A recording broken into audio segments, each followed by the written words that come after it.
Hi there guys, hopefully you can hear me okay. I am recording this not with my normal headset, but rather just with the computer mic, so my apologies if I'm not real clear right now.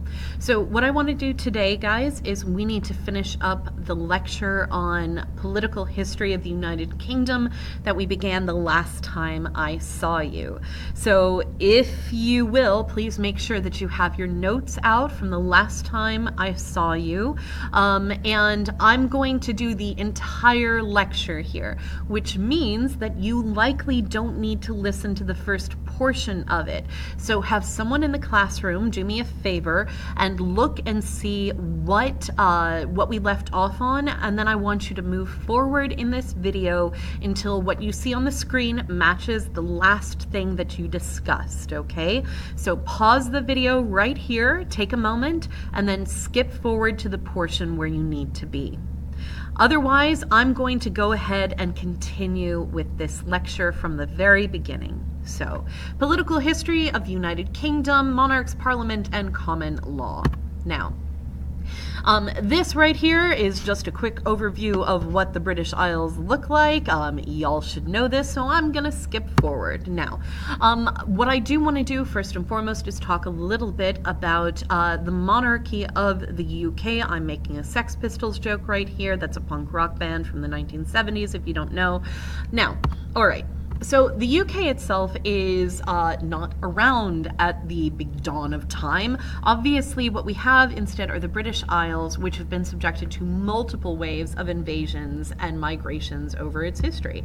So if you consider it, we have a number of major migrations. The first major migration are the Celts. Ignore the terrible annotations here, my apologies. So the Celts are a group of Northern Europeans who move into the British Isles in the about 1500 BCE, possibly earlier than that. These are the guys responsible for building like Stonehenge and everything. And by the way, it is a hard sea, not a soft sea like Boston apparently thinks it is. The second major invasion into this area are the Romans. So the Romans, of course, move into the British Isles under the expansion of the Roman Empire. They only conquer England and Wales, however. Scotland and Ireland are never taken over by the Romans.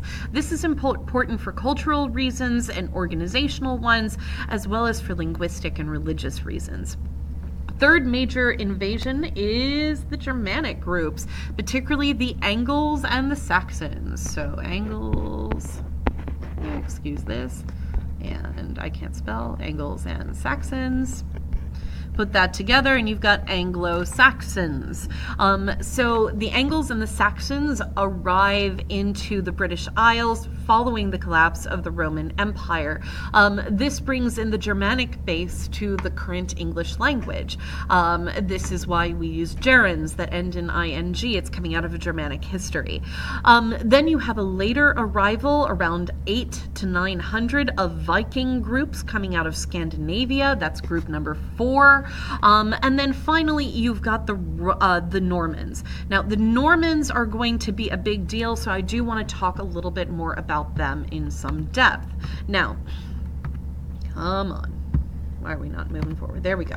So the Norman invasion occurs in 1066, which is probably the biggest and most important date in UK history.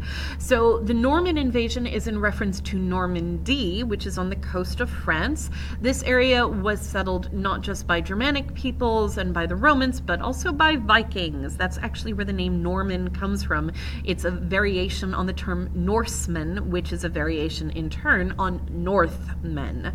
So the Normans are on the coast of France. There is a Duke of Normandy. His name is William, and he is cousin to the King of England. When his cousin dies, that is Edward the Confessor, William decides he has a claim to the throne. So William goes ahead and brings cavalry and his military across the English Channel and ultimately defeats Harold Godwinson for the English crown in 1066. Now, This is important for a number of reasons. First and foremost, it's super important because it establishes the tradition of feudalism in the English-speaking world, or soon-to-be English-speaking world, because right now they speak German and also an early dialect of French. So feudalism here has been used in Europe at this point. It's been used in France by Charlemagne up to 1066. So you've seen feudalism in France. Feudalism is a system of reciprocal relationships that exist between a ruler and his nobles and on down the line. Essentially what it means is that you have an individual who is given land and authority in return for service to the king. This service would be paid back in taxes, land management, as well as providing a military for the king. What this does is it puts limitations on the monarchy. It means that the kings of England cannot rule in an autocratic way because they rely on the power of their nobles. And we're going to see this play out later on in English history in a really, really important sort of way. Now, okay. Now, I'm not going to show this on this video in part because I can't. It won't record the audio that's going on the computer. But there is a video and I'm going to link you to it if you haven't already watched it in class. I do want you to watch this video on the history of the royal family. So do make sure you go back and watch that if you haven't seen it in class. Additionally, there's also a video that I would like you to see on how to become the British monarch. It explains British succession rules for monarchies. Okay, now that being said, the British crown is really important, but it's not as powerful as, say, like the French royal family is, or the Habsburgs in Spain and Austria.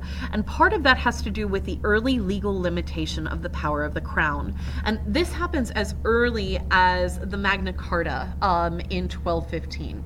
So the Magna Carta is a really interesting document. It means Great Charter in Latin, and it is signed by King John I, actually John the Only. John I is a terrible king. Frankly, it's not entirely his fault. I mean, he is a terrible dude, but his brother was also a terrible king as well. His brother Richard basically bankrupted England. John inherited the throne, and he was not much better with finances. So what he would do is he would force his nobles to raise taxes, collect taxes from them, and when his nobles refused, or when they simply didn't have the money, he would jail them without charges and then leave them to die in the jails. So what happens is in 1215, being fed up with the fact that John is a terrible king and he keeps wanting money from them, nobles band together. They take John hostage, quite literally, like they surround him with an army and they force him at knife point to sign the Magna Carta. What this document does is it limits the power of the king. It establishes the idea that all taxation power ultimately is with the nobles, that nobles have the right to raise taxes, not the king, and that the king has to ask nobles permission to do this. What this is going to do is it's going to establish sort of the path dependency, which is going to ultimately result in the idea that the legislative branch in government in the UK has power of the purse, not the executive branch. And this is really important. What it also does, it establishes the idea of rule of law in the UK, because what it means is that the King of England is subject to a document, a legal document that limits his power. He doesn't have all the power in the world. He has what power is granted to him by the nobles, and that's really important. It means that there's not the same sort of royal absolutism in the UK that we see in France.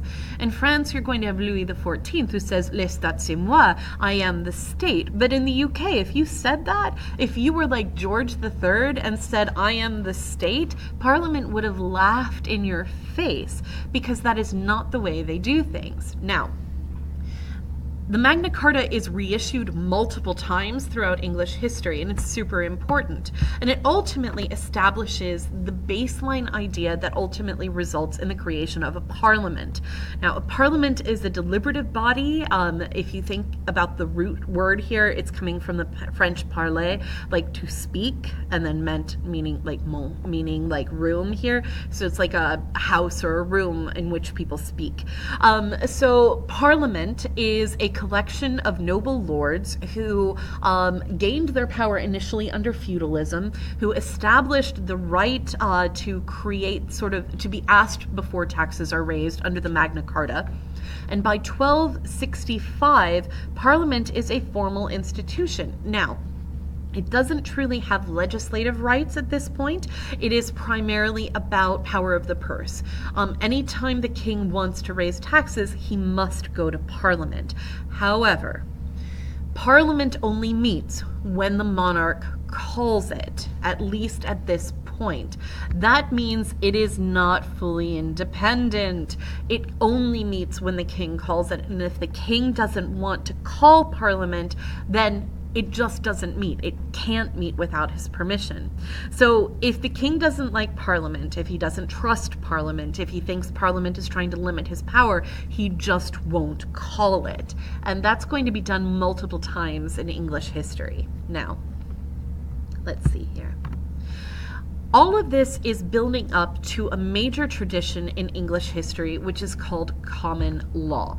Put a star by it. Common law is super important. I've left off part of the star there. So it's really important in English history here, and in fact, it actually influences U.S. legal precedent as well. So common law is the idea that if a person or a place or a region or any other long-standing entity has been doing something for a very long time, those customs, traditions, and precedent have the force of law even if it's not written down. So this is really critical in English history because the English don't have a constitution, not in the same sort of way that the United States does. So in the US, if you're ever in doubt as to whether or not something is legal, we go back to the Constitution, right? That's what our Supreme Court does. But in the UK, they have no single written constitution. Instead, they have a whole bunch of contradictory parliamentary laws. They have the Magna Carta, they have a Bill of Rights, they've got all of these documents, but no single one document. But because all of that body of law and tradition exists so far back, they treat it as though it is a singular entity of law. So we actually have this in the U.S. in a couple of different ways. First of all, legal precedent is a long-standing tradition in the U.S. Beyond that, we also have the idea of common law marriage. Common law marriage is the idea that if you are partners with someone for a long enough time, you have children together, property together, if the community as a whole recognizes you as a married couple, even if you have never been legally wed, you still have some rights and privileges as that person's partner. So this is a concept that does influence U.S. law in some ways. So, common law is a big idea in the UK, and we've got to come back to it. Other things that really shape the way that the current political system in Parliament works has to do with religious conflict. So, for example, the UK is today, it has a state church, and that state church is Anglicanism. Now, initially, England and Wales, and then eventually Scotland and Ireland as well, were Catholic, just like basically everything else in Western Europe. They were Catholic. However, then we have this dude named Henry VIII. If you remember your world history, or maybe your AP European history well enough, you'll remember that Henry VIII had only one living female heir by his first wife, Catherine of Aragon. Catherine of Aragon was the daughter of Isabella and Ferdinand of Spain. She was also related to the Pope. Henry and Catherine had been married for 19 years. They had one surviving child, and that child was a girl, and Henry was freaked out by this. There had been a period called the War of Roses right before Henry's birth, culminating with his dad, Henry VII, and Henry didn't want to see England slide into another civil war. So he sought a divorce so that he could remarry and hopefully have a male heir. This ultimately resulted in the Act of Supremacy, in which Henry declared himself the head of the Church of England. He had to go to Parliament to do this. And so while Henry became the head of the church, it actually strengthened the role of Parliament in England. So I'm going to stop this video here because I have 30 seconds more on recording. Move on to the second video, please.